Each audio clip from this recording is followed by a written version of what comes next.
بسم الله الرحمن الرحيم لا حول ولا قوة إلا بالله العلي العظيم الحمد لله رب العالمين وصلى الله على سيدنا ونبينا أبي القاسم المصطفى محمد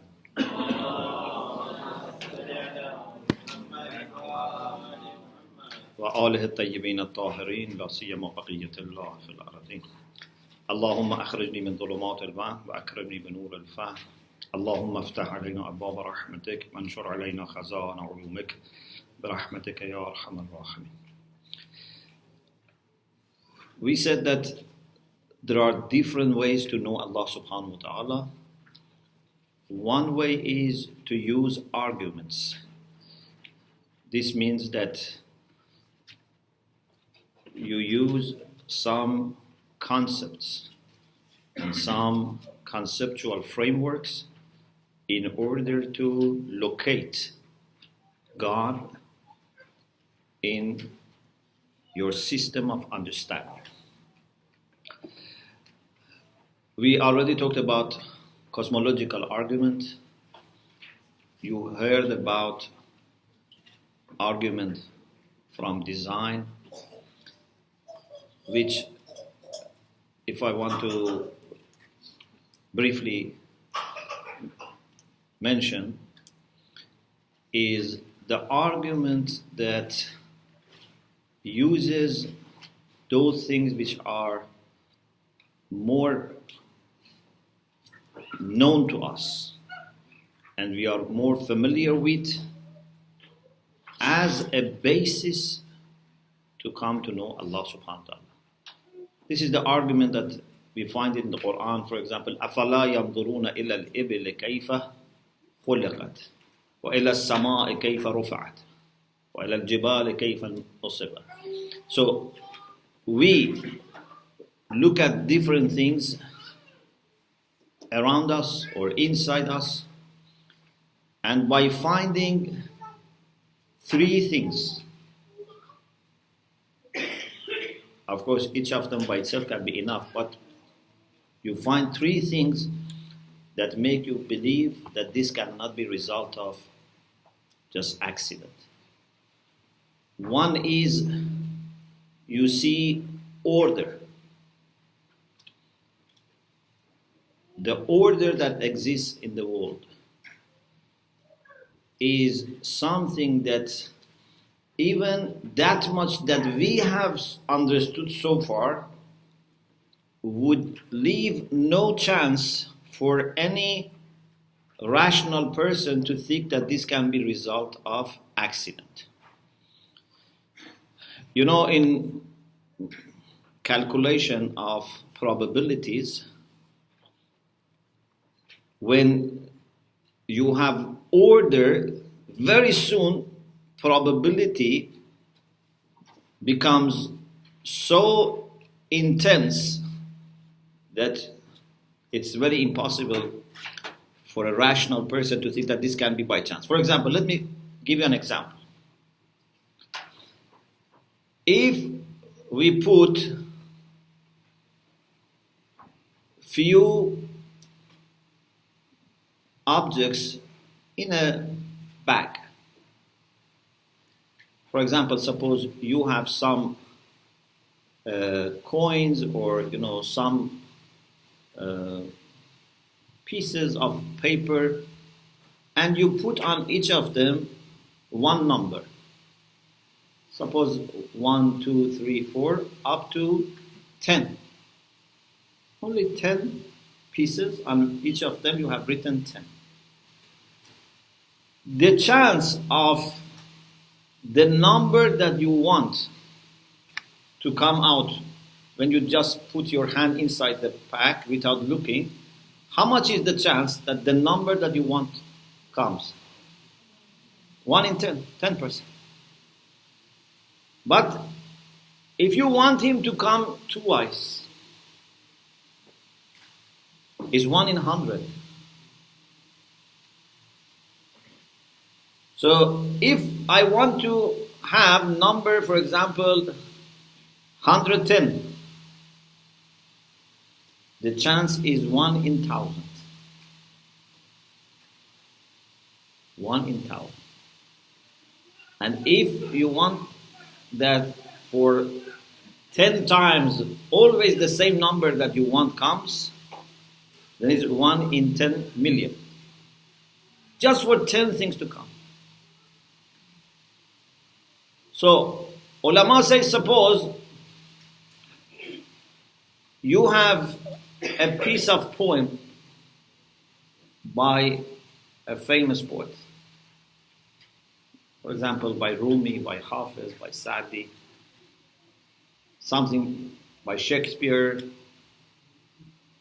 And you see there are couplets, they flow well, exactly what that poet or writer has written. As soon as you see this, you ask, who wrote it? Or who typed it? Someone says, no one wrote it or typed it. We just had a typewriter machine and a child was playing and we saw, oh, it makes sense. And then we checked, yes, this is what, Shakespeare had written or what, You say, it's impossible. The chance of the first letter to be that letter that we want is at least 1 in, for example, say, in Farsi, we have, 32 letters. Even if you forget, capital, small. 1 in 32. Then another one means 1 in 32 in 32. It's impossible. Although mathematically, there's an epsilon chance. But no rational person would accept that a child, without knowing English alphabet, can just play, or for example, a bird, can sit and just play, and this comes. Now, when we look at this world, we look at the wonders that exist in every piece. And it is interesting that even one small object in this world, the smallest thing that you can think, the simplest thing, still we cannot claim that we know everything about it. Maybe something like water should be very simple for us. But who can say, I know all the things about water? No scientist, no university, no research center dare saying that I know everything about water. I know everything about oxygen. So how then a human body, or for example, a cat or a bird or a flower can come with so many things that we need to have them so that they can exist like this? It's impossible. Our problem is, unfortunately, when it comes to natural order, we take it for granted. When it comes to man-made order, we say, no, there must be a builder. So if we see, for example, something very simple, if we see a toy, so this must have a designer. But when we see a human being, we say it can be there, by chance. Is a toy more complicated than the human body? Just the fact that because these things exist doesn't mean that we take them for granted. So, there is order, there is connectedness. It's very important. This whole world is one unit. We don't have gaps, we don't have vacuum. It's one system.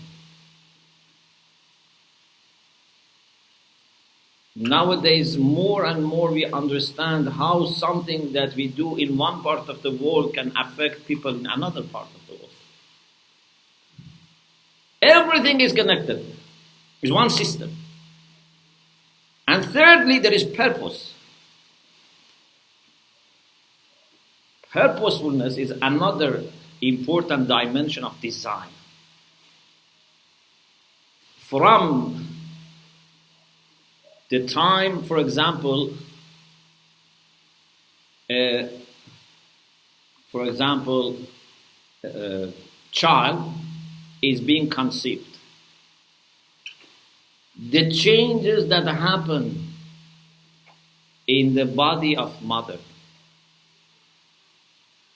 then development of the child, then when we are children, young children, when we are teenagers, when we are middle, everything is planned in the way that we can reach our purpose.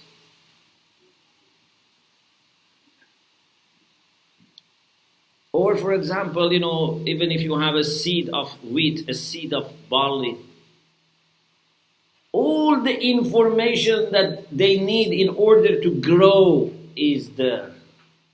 Inside every seed, maybe if we wanted to decode that information, we needed a library to put all the genetic codes which are there. So, in argument from design, the more you know about the world, and this is why scientists can be the best people who have this kind of understanding of Allah, because they know more about these details. Maybe we look at something, we take it easy. But a person who has spent decades, for example, on just disease of eye, then understands what it means to have healthy eye. Yes? And this is just one thing. We, for example, look at people who are healthy and we take it as one blessing. Alhamdulillah, I am healthy. Not knowing that to be healthy means that there are millions of diseases that you don't have. Means millions of things should work properly so that you have health. So scientists and people who reflect on these things are in a better position to have argument from design. Another argument is argument of fitrah, innate knowledge. Allah subhanahu wa ta'ala has given human beings some extra forms of guidance. There is a guidance available for every creature. We believe in general guidance. Al-Hidayatul Amma. Fir'aun asked Musa and Harun, Man Rabbukuma ya Musa? Who is your Lord, O Moses? Moses said, Rabbuna alladhi a'ta kulla shay'in khalqahu thumma hada. Very beautiful answer. Our Lord is the one who gave everything its creation and then guided it. We have nothing in this world that it is just created and left without guidance. Whatever Allah creates also guides, because He's wise. A wise person doesn't have plan only for beginning, he has plan for continuity. Okay? الذي خلق فسوى والذي قدر فهدى. So, everything is guided. Even insects are guided. Plants are guided. Even small particles are guided. But Allah has given human beings additional, extra forms of guidance. One is through our aql. Aql is a very good thing if we use it. If we don't use it, of course, then it's not going to help us. But if we use it, it's very good. Another thing that Allah has given us, which helps us actually in using our aql, is that He has given some prepared, some ready-made understandings in our fitrah. So there are packages of understanding that are there. For aql, you have to study and think and develop arguments. Little by little you understand. In fitrah, you have ready, packed meals You just need to open it. And some of the things which are here are very complicated. Some of the most difficult philosophical points are there in our fitrah. And many times, even after years of study, you just come to a better appreciation of what is in your fitrah. So, in our fitrah, Allah has given us understanding about Him and desire for Him. Fitrah has two sides. It's a matter of knowing and understanding and a matter of yearning and desire. Okay?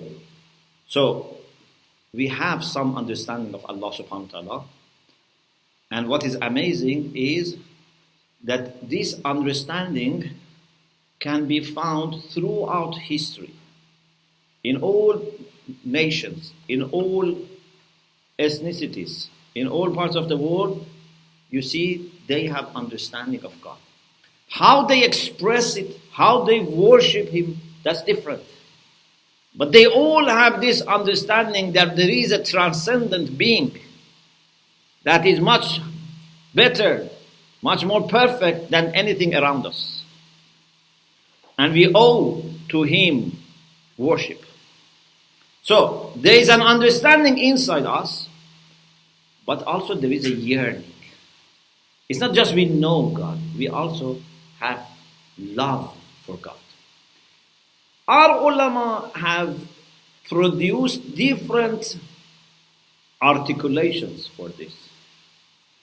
And I mentioned one which Ayatollah Shahabadi rahmatullah alayhi, the teacher of Imam Khomeini, developed, and Imam Khomeini is quoting this in 40 hadiths and in other places he mentions this, and it's very interesting approach. He says every human being is looking for absolute perfection. Every human being. You see, people who see perfection in money, they look for more and more money. Why? Because they are looking for absolute perfection. If money is perfection, then you have to have absolute richness. And therefore, even if they have millions or billions, they are not satisfied. They don't understand why I am not satisfied. What is the reason for this greediness? They don't understand. But the reason for this greediness is that they have misplaced perfection. They have desire for absolute perfection, but they placed it in money. And no matter how much they have, they are never satisfied. Some people place it in power. If I am elected in our town, I will be very happy. And they are elected in town. No, if I become, I don't know, governor in the province, but still they are not happy. If I become president or prime minister, not happy. If I rule the world, still not happy. Imam Khomeini used to say, even if these people are told, you can rule the whole earth, but also we give you chance to rule other planets. They say, yes, we want to also rule other planets. Why? Because there is a thirst for absolute perfection, but they think perfection is in political power. So they look for more and more power, but they are never satisfied. You can never be satisfied unless you give to your soul what your soul is really yearning for. If you give mistaken things, your soul is not satisfied. Allah bi-dhikrillahi tatma'innul qulub. It's only when you give Him Allah subhanahu wa ta'ala that your soul comes at peace. Money cannot make you peaceful. Those who don't have money, they think it's because they don't have. And those who have money, they think because they don't have enough. But the reality is that no matter how much money you have, it cannot give you serenity.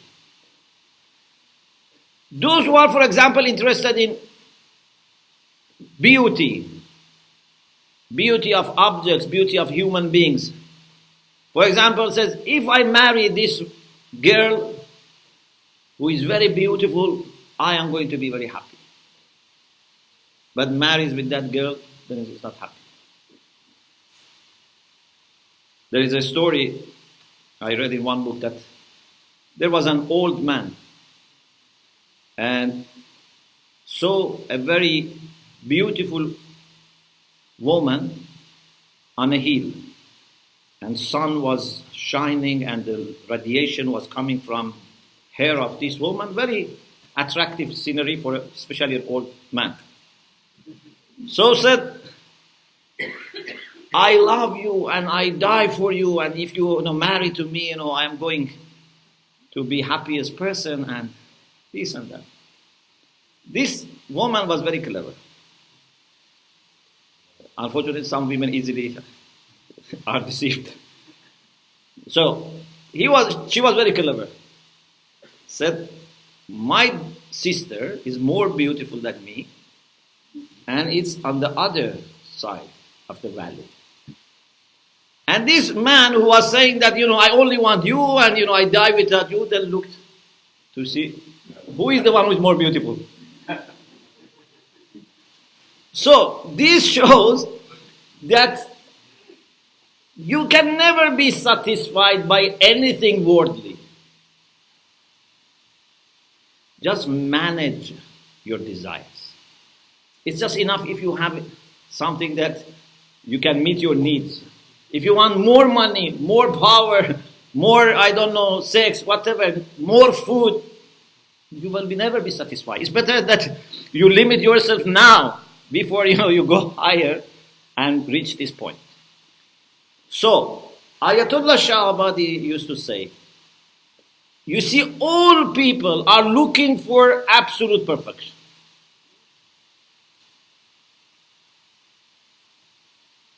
But absolute perfection cannot be found in this physical world.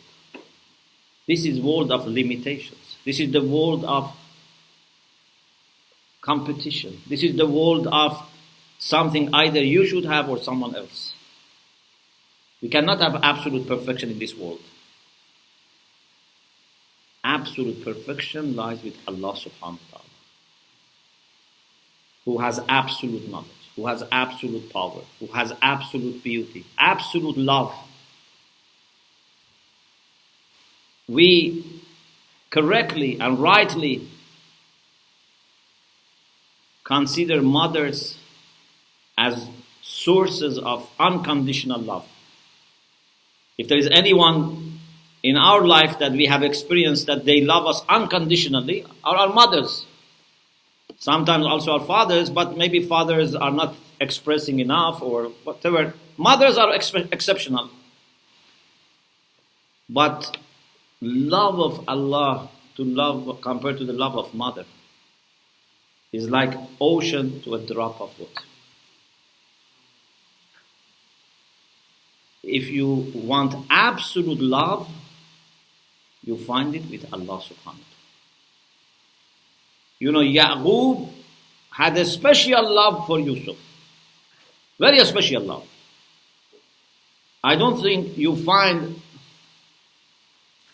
maybe even in the whole world, a father that when his son is missing, he becomes blind. Have you heard? It's very rare. They cry, they are sad, but to become blind, especially if you are a prophet, because if something makes ordinary people blind, should not make a prophet blind. So imagine how much love Ya'qub as a prophet had for Yusuf that made him blind. But hadith says Allah's love for us is tens of times more than love of Ya'qub for Yusuf. There is a beautiful story that once Allah subhanahu wa ta'ala told Musa alayhi salam, Musa, go and visit a very old woman on top of a hill. And Musa alayhi salam went and saw there's a lady, is very old, cannot move, cannot walk, and is crying. And it's dark night. So asked, why are you crying? She said, my son was tired of me. Because I had to look after me. I was very old. I was not able to do anything. I was not able to move, to wash, to clean, anything. So he became very tired and brought me from the town to this remote place and left me on the hill so that I cannot go back home. And I die here. So Musa said, perhaps you are crying. Maybe he didn't say this, but in his heart, I don't know, verbally or in heart.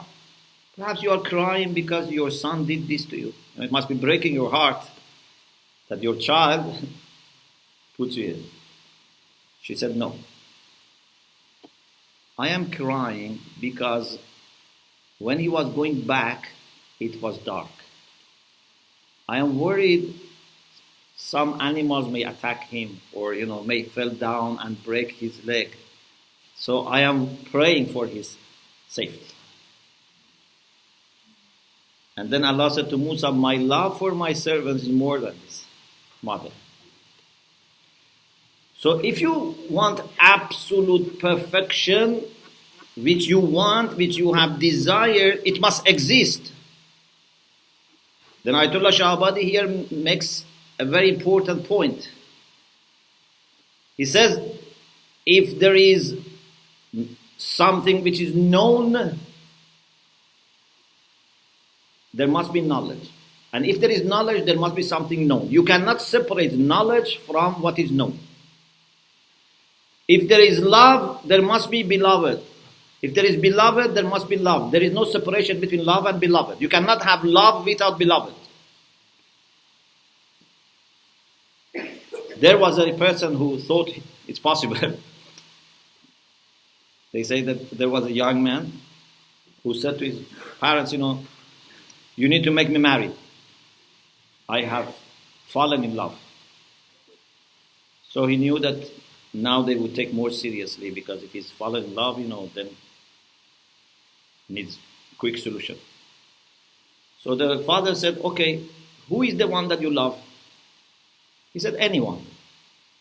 He just wanted to get married, pretended that he's a lover. A real love cannot belong to unknown reality, something that doesn't exist. You cannot love a woman that you don't know exists, doesn't exist. It's not a real love, it's imagination. If it is real love, must belong to something. If it's a real knowledge, should belong to something. Ayatollah Shah Abadi says, this desire that we have for absolute perfection, which does not leave us rest, this love that we have for absolute perfection must belong to something that exists. Absolute perfection must exist, otherwise this cannot exist. Because there is a relation between lover and beloved, which is called love. Love cannot have only one side. It needs two sides. So this is fitra. This is only one articulation. There are different types of articulation. Just I wanted to share with you. Let's go to attributes of God. Our scholars say Allah's attributes can be divided and classified in different ways. I mentioned two ways of classifying Allah's attributes. One,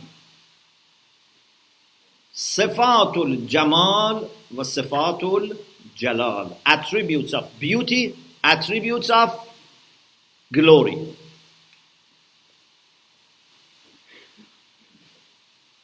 When you want to understand any person, you must know qualities and characteristics that he or she has, And you must also know characteristics and qualities that he or she doesn't have. When it comes to knowledge, Allah has it. When it comes to power, He has it. When it comes to life, He has it. When it comes to will, He has it. But for example, a space, He doesn't have a space. Time, He doesn't have time. Parts, no. Partners, no. So, there are attributes that we affirm for God, because these are matters of perfection. Sifatul Jamal, these are attributes of beauty. There are attributes that we negate, we reject, because they involve imperfection, deficiency. We should leave them aside. This is one classification, which is very simple to understand. Another classification needs more attention. So please pay attention to this. It helps you a lot, inshallah. Some attributes of Allah are attributes of essence, and some of them are attributes of action. As-sifatul zatiyya in contrast to as-sifatul fi'liyya. Attributes of essence are those attributes that describe His very essence. You don't need to have anything else so that you can understand it. If Allah is alone and nothing else exists in the world, still attributes of essence can be understood. But attributes of action are understood when we reflect on relation between God and His creatures. For example, to be forgiving. Allah is Ghafir, Ghafur. He's forgiving. Is this quality of essence or action? It's a quality of action. There must be a sinful person who has committed sin and now Allah forgives him. If it is only Allah, forgiveness doesn't make sense. Raziqiyya, to be sustainer. Again, there must be something which needs sustenance.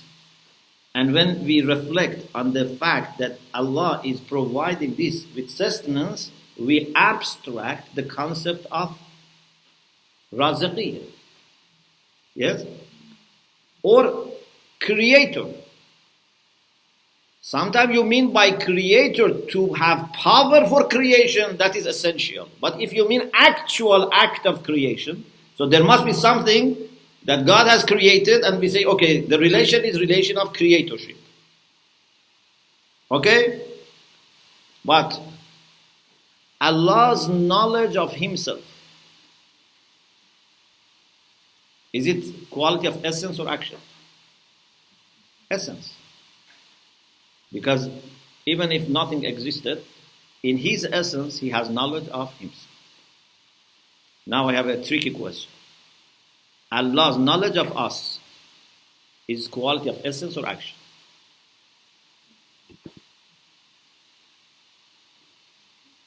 Pardon?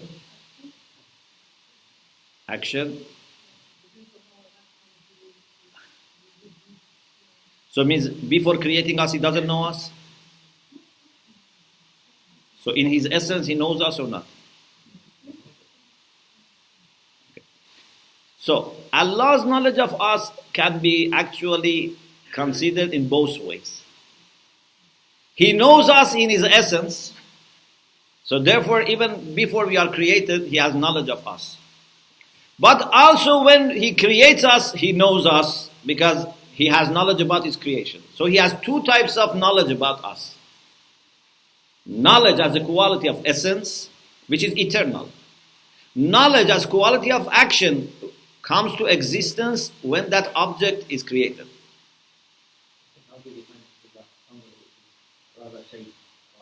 Yes, that's we.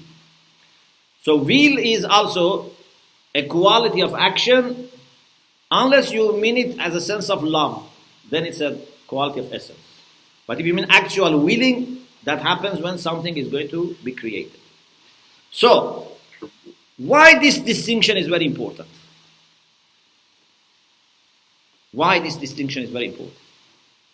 Because there are many, many things that we attribute to God with certain timing, with certain details. And these cannot be understood properly unless you take them as quality of action. Otherwise, you think God is changing. For example, when God is pleased with someone, suppose someone does an action, good action, and we say Allah is pleased with this. Allah has accepted this. What does it mean? Does it mean that Allah changed? When He is pleased or displeased, when He forgives, He doesn't forgive, or you say, God today gave me a child. Does it mean that God changed? If you say He gave me a child today, means something must have changed. Why God didn't give it yesterday? The only way to understand these things properly, and Muslim philosophers have mastered this, is to say these are qualities of action. Qualities of action are understood from a relation between God and His creatures. When there is a relation between two things, one is eternal and another one has timing, the relation becomes eternal or it has timing. I repeat. When you have a relation between two things, one side is eternal, the other side has timing. Is the relation going to be eternal or it would have timing? The relation would have timing because the relation always depends on the lowest one. Because I have timing, my relation with God would be timing. With timing, not eternal. Because I am not there in eternal. So, when the Quran, for example, says, عَلِمَ أَنْ سَيَّكُونَ مِنْكُمْ مَرْضَى عَلِمَ أَنَّكُمْ كُنْتُمْ تَخْتَانُونَ أَنفُسَكُمْ. God knew that you have been betraying yourself. Does it mean that He didn't know before? Did He learn this? We say it's a quality of action. There was no such a thing to be known. God gave me a child today because the conditions, material, physical conditions which were needed were not fulfilled. God is always there, but these had to be coming together. Let me give you an example. Sun is always shining. Okay? But if I am in the room, sun is not shining on me. I go outside, I said now sun started shining on me. Has sun changed or you have changed? Sun has not changed. You have changed, but because you have changed, your relation with sun has changed. When we make tawbah and Allah forgives us, it's like you have gone from a dark room outside, you expose yourself to sun. It's not that God has changed. You had made your relation with God in turmoil. You had brought darkness to yourself. We say in dua, Ilahi taqaddasa ridaka an takuna lahu illatun mink. فَكَيْفَ تَكُونُ لَهُ عِلَّةٌ مِنِّي. Oh Allah, your pleasure is too great to be caused by yourself. Then how can I cause it? Even Allah cannot affect Himself. Because if He affects Himself, then it's contradictory. It means that He has something that He lacks. God cannot give anything to Himself. Then how can we give something to Him? It's impossible for us to give something to God. We cannot benefit Him or harm Him. We can only change our relation with Him. As far as He is concerned, His absolute love and beauty and mercy. How much me and you get from this depends on the way we put ourselves in relation with Him. Do you want to expose yourself 100% to Him? Do you want to expose yourself 90%? Or you want to close yourself and say, I don't want anything? Now, sometimes people, when they are in darkness, and you show them light, they thank you, they appreciate. Sometimes people, when they are in darkness, you show them light, they say, please switch off the light. It's hurting my eyes. So, people can decide whether they want a better relation with God or a weaker relation with God. But God is not changing. This is very important discussion that in Islamic philosophy and theology have been developed. Some people who have not understood this have come up with very funny ideas. For example, there is a philosophy called process philosophy. And they have the idea that God is changing. They think if God is static, it's not good, it's not possible. But God is not changing. Change happens only in weak and limited and material beings which have potentials which are not yet fulfilled. God is absolutely perfect. So, this distinction is very important. If you are more interested in this discussion, please refer to lectures on Aqaid we had in the Hawza. Inshallah, at the end, I will show you the link. And I mention one more point because I want also to receive some questions. And that is about the way we can benefit from Allah's Lordship, from Allah subhanahu wa ta'ala's active involvement in our life. You know, we say Allah is Rabbul Alameen. What does it mean? He is Rabbul Alameen. He's Rabb. Some people think Allah created the world and then retired. He created the world but delegated everything to us and other beings. He cannot be active. He cannot be involved in small things, in day-to-day things, in particular things. But the reality is this, that Allah subhanahu, if you listen to me and then inshallah I will explain what's on the screen. So, the reality is that at the same time that we have a hierarchy of beings, there's a hierarchy of beings, especially with what Mullah Sadra in Transcendent Philosophy has taught us, that we have different grades and degrees of being. But what is amazing is Allah can be in all these different levels active.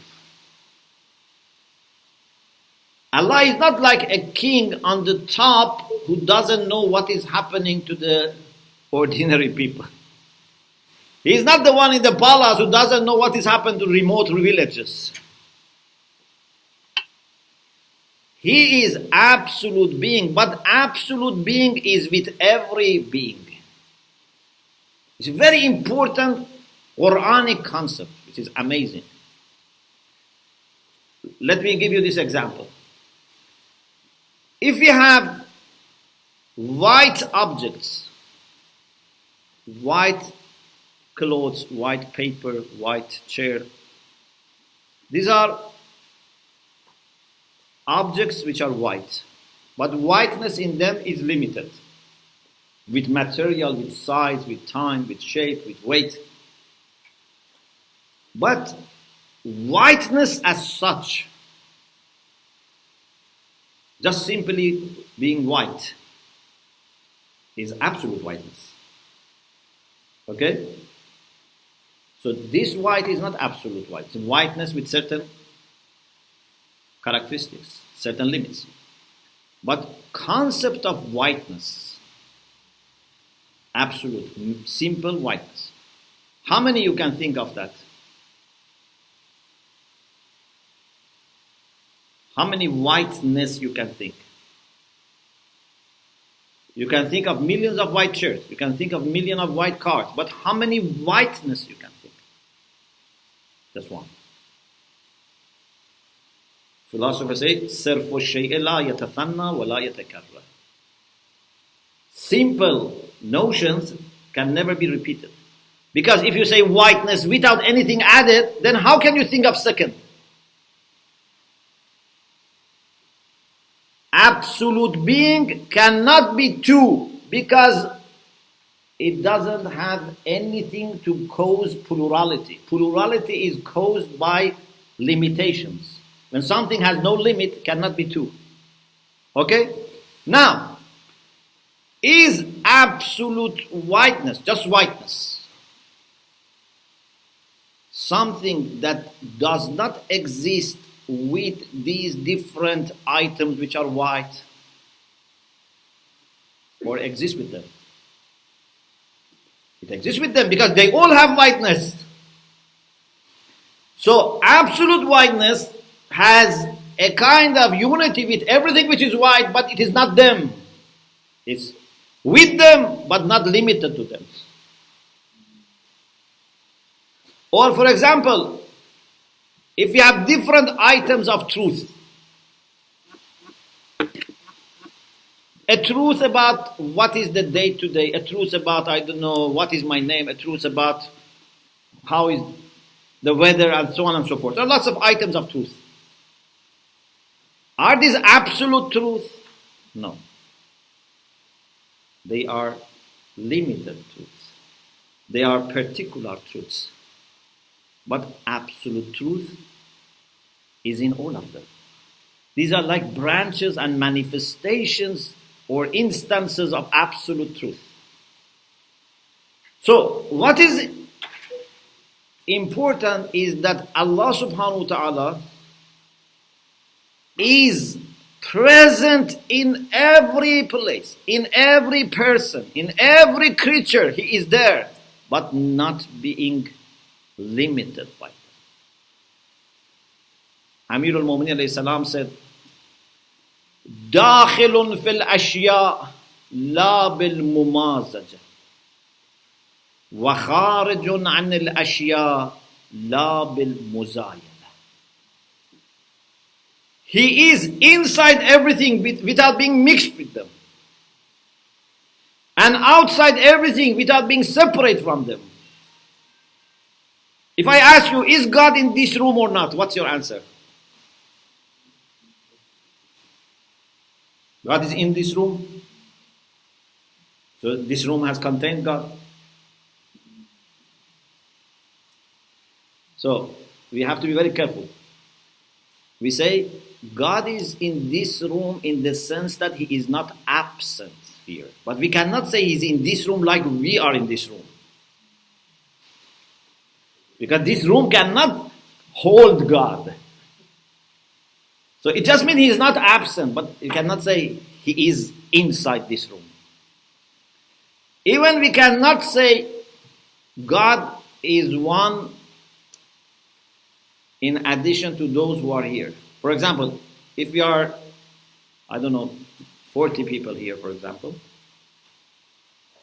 and I ask you how many intelligent beings are here, people who have understanding, you cannot say we are 40 plus God, we become 41.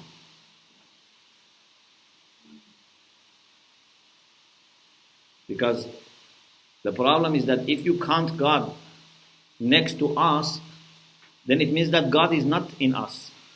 If you say 41, it's a problem. But also we know that God is here. So what should we say? Pardon? Plus 40? Why plus 40? Yeah, but we cannot duplicate him. If you say 40 plus 40 becomes 80 then. Quran gives you the answer. Quran says you should not say God is the third of three. God is the fourth of three. Not fourth of four. If we say we are 41, it's a problem. But we can say God is 41st of the 40.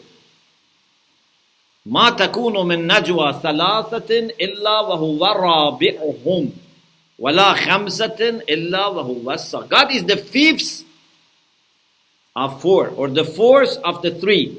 But لقد كفر الذين قالوا إن الله ثالث ثلاثة. So he's not the third of three. He's the fourth of three. You understand? Because if you say he's the third of three, it means you are bringing him next to two other things and say 1, 2, 3. But if you say there are 40 people, but God is 41st of 40, means he is there but not at their level. They cannot be counted next to him. We cannot say we have 41 things. We can say there are 40, but there is 41st of 40. It's another level of relation.